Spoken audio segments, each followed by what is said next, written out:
விசாரணை அப்படின்ற பெயர்ல கொலைகள் நடந்துகிட்டு இருக்கு. போலீஸ் ஸ்டேஷனுக்கு போயிட்டு புகார் கொடுக்கவே பயப்படுறாங்க. நமது முதல்வர் MK ஸ்டாலின் அவர்கள் எந்த ஒரு விதத்திலையும் வாய்ஸ் அவுட்டே பண்ணல. திமுக அரசு ஆட்சிக்கு இந்த 4 ஆண்டுகள்ல மொத்தம் 24 லாக்அப் டெத்துகளும் கஸ்டடி டெத்துகளும் நடந்திருக்கு. அவங்க எடுத்துட்டு வந்த 10 சவரன் நகையை காணும். அஜித்குமார் மேல இந்த காவல்துறையினர் FIR-ம் பதிவு பண்ணல, அடிப்படையான அந்த CSR-ம் பதிவு பண்ணல. ஏதோ ஒரு முறையினால ஆளும் வர்க்கத்திலிருந்து இந்த காவல்துறைக்கு ஒரு அழுத்தம் கொடுக்கப்படுது. பள்ளி விடுதிக்கு கூட்டு போறாங்க. அதுக்கப்புறம் பஸ் ஸ்டாண்டுக்கு பின்னாடி இருக்க ஏரிக்கரைக்கு கூட்டு போயிட்டு விசாரிக்க ஆரம்பிக்கிறாங்க. இந்த ராடு பைப்பு, அந்த ராடோட பைப்போட தடிமனை பார்த்தா அந்த வச்சு அடிச்சாலே எலும்புலாம் நொறுங்கிடும். மிளகா பொடியை கண்ணுல தூவி அந்த மிளகா பொடியை வச்சு சித்திரவதை பண்ணி அவரை தண்ணி கொடுக்க விடாம அந்த காரத்தினால அவர் கெஞ்சி கூத்தாடி இருக்காரு. லெட்ஸ் டாக் பாலிடிக்ஸ் நேயர்களுக்கு வணக்கம். செயல் தான் முக்கியம். கொஞ்சம் கூட பிசுறாம செஞ்சு முடிப்போம். அது வரைக்கும் நெருப்பாதா இருப்போம். இன்னைக்கு நம்ம எதை பத்தி பார்க்க போறோம் அப்படின்னா, விசாரணை அப்படின்ற பெயர்ல கொலைகள் நடந்துகிட்டு இருக்கு. எங்க அப்படின்னா காவல் நிலையங்கள்லயும் போலீசார்கள்னாலையும் தான். இது இப்போ ஒரு பிரச்சனை அப்படின்னாலே போலீஸ் ஸ்டேஷனுக்கு போயிட்டு புகார் கொடுக்கவே பயப்படுறாங்க. ஏன் அப்படின்னா இந்த புகார் கொடுத்தாலே புகார் தெரிவிக்க வந்த அவங்களே அந்த கேஸ்ல மாட்டி விட்டு விசாரணைன்ற பேர்ல பண்ண தப்பு நீயே ஒத்துக்கோ அப்படின்ற அளவுக்கு டார்ச்சர் பண்ணி கொலைகள் நடந்துகிட்டு இருக்கு. இது இப்போ சமீபமா நடந்த ஒரு விஷயம் இல்ல. இந்த திமுக ஆட்சி வந்த பிறகு இந்த ஒரு விஷயம் நிறைய அளவு நடந்து கொண்டு இருக்கு. இது போன ஆட்சியிலேயே சாத்தான்குளம் அப்படின்ற ஒரு இடத்துல நடந்த இந்த லாக்அப் டெத்ன்றது ரொம்ப பெரிய அளவுல பேசப்பட்டது.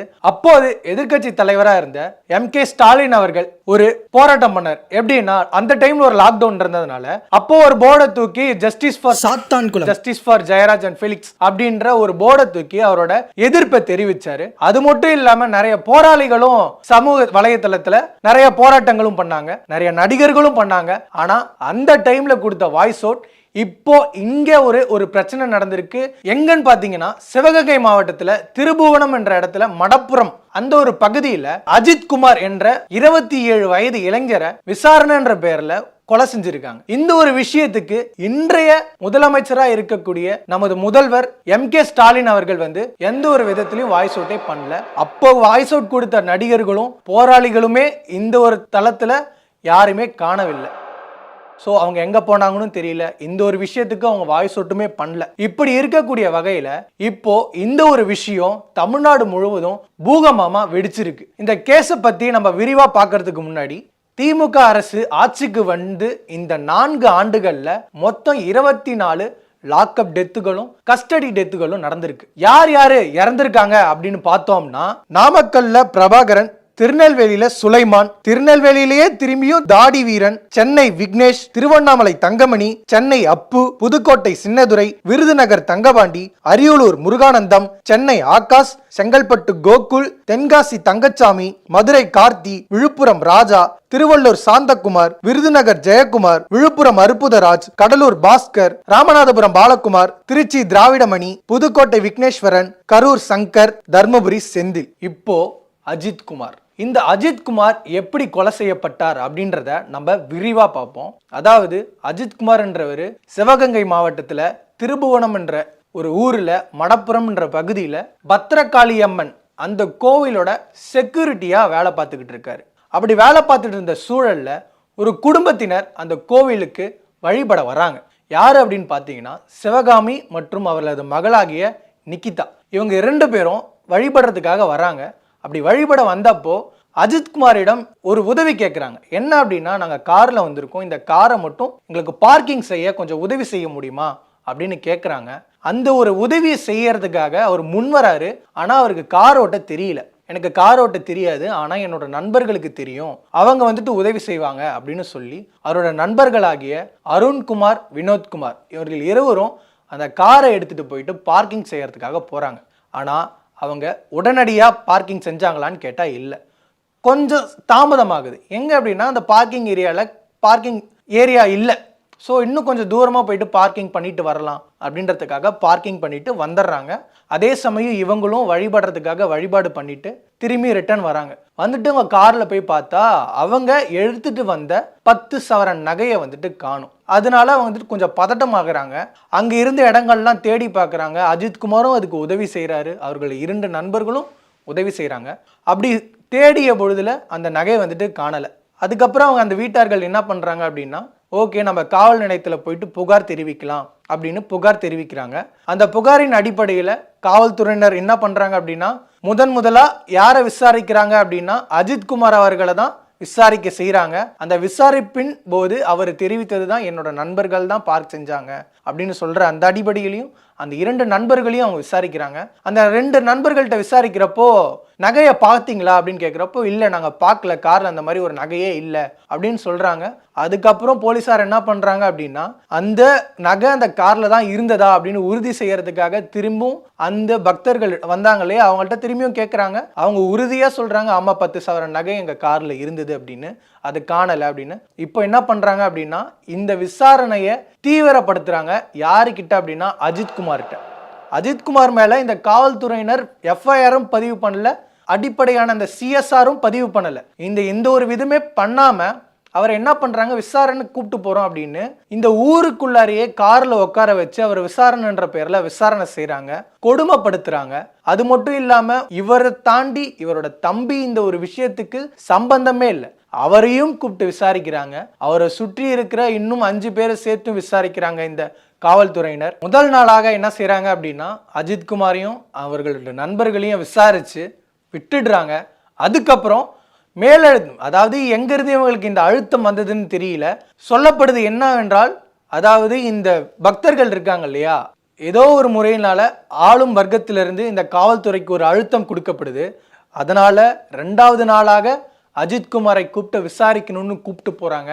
அப்படி கூப்பிட்டு போகிறப்போ அவங்க எங்கெங்கெல்லாம் வந்துட்டு விசாரிச்சிருக்காங்க அப்படின்னா, காவல் நிலையத்தை விட்டுட்டு அந்த ஊருக்குள்ளாரையே காரை வச்சு சுற்றிட்டு பள்ளி விடுதிக்கு கூப்பிட்டு போகிறாங்க. அதுக்கப்புறம் பஸ் ஸ்டாண்டுக்கு பின்னாடி இருக்கிற ஏரிக்கரைக்கு கூப்பிட்டு போயிட்டு விசாரிக்க ஆரம்பிக்கிறாங்க.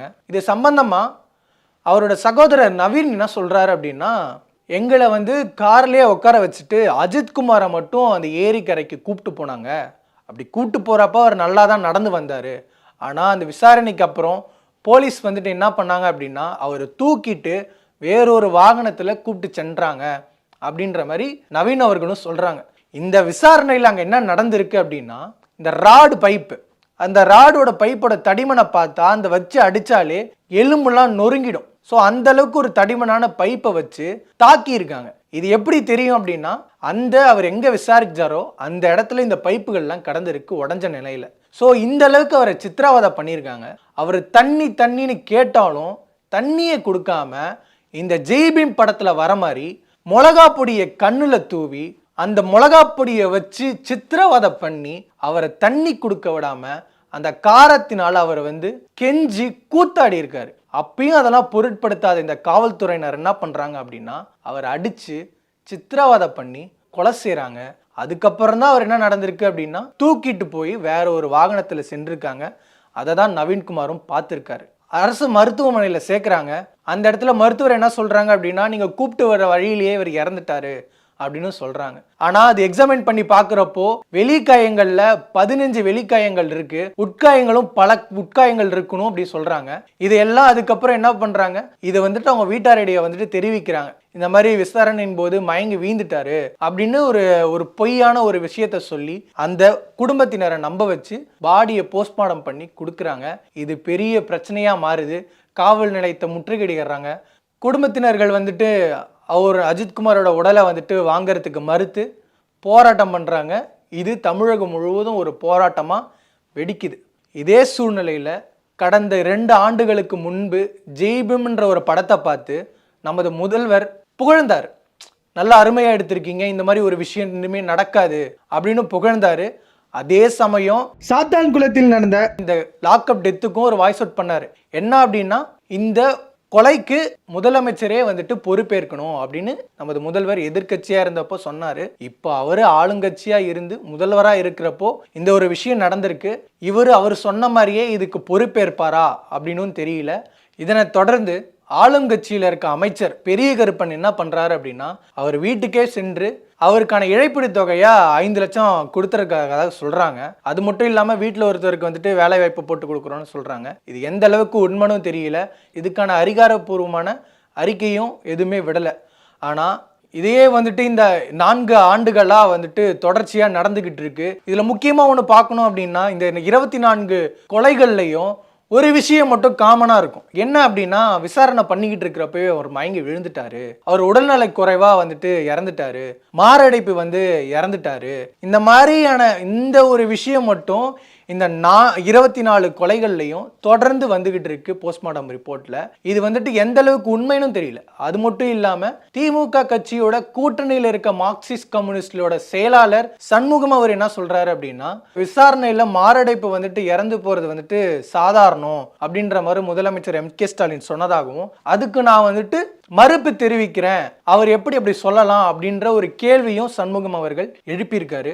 இதே ஒரு விஷயம் இந்த 4 ஆண்டுகளாக தொடர்ந்து வந்துகிட்டு இருக்கு. இன்னும் ஓராண்டு தான் இருக்கு திமுக ஆட்சிக்கு. இந்த ஓராண்டிலையும் மக்கள் பயத்திலே தான் இருக்க போறாங்க. எப்போ என்ன நடக்கும், யார் கொலையாளி ஆவாங்க, யார் கொலை செய்யப்படுவாங்க, அது மட்டும் இல்லாமல் மக்களுக்கு சேஃப்டி இருக்கா, விமன் சேஃப்டி இருக்கா அப்படின்றதையும் மக்களுக்கு ஒரே அச்சம், பயம். இந்த ஒரு விஷயம் எல்லாம் 2026 மாறும். நம்ம தலைவர் வருவார். இந்த லாக்அப் டெத்லையும் கஸ்டடி டெத்லையும் உயிரிழந்தவங்களுக்கான உண்மையான ஒரு ஜஸ்டிஸ் 2026 நம்ம தலைவர் கொடுப்பார். அது வரைக்கும் காத்திருப்போம். நன்றி, வணக்கம்.